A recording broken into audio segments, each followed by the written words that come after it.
tentang media pembelajaran visual.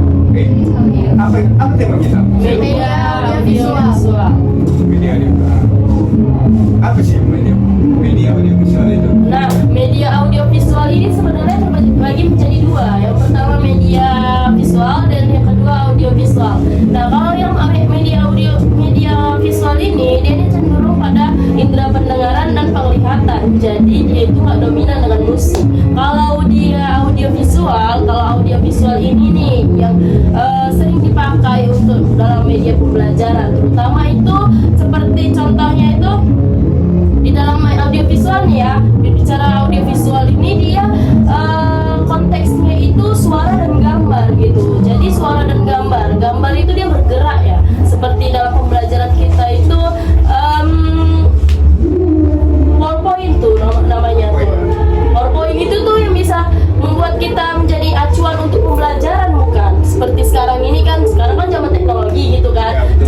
Jadi itulah yang digunakan media dan audiovisual itu dalam proses pembelajaran itu sangat mendukung. Apalagi di zaman sekarang ini kan, semua zaman itu udah zaman teknologi gitu. Ya, betul. Apalagi kan teknologi sekarang ya udah bisa menyamai akal manusia lah ya. Sudah lebih maju. Mungkin apa sih manfaatnya untuk dunia pendidikan? Ada nggak manfaat yang secara signifikan? Jadi kira-kira manfaat dari media audiovisual ini ya, ada tuh rasa jadi meningkat tuh, jadi pemahaman melalui lihat video yang awalnya cuman secara lisan ke tulisan gitu kan. Jadi dengan cara pembelajaran menampilkan audio itu jadi lebih paham gitu dalam pembelajaran bahasa Indonesia. Tapi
apabila dalam penyambutan dalam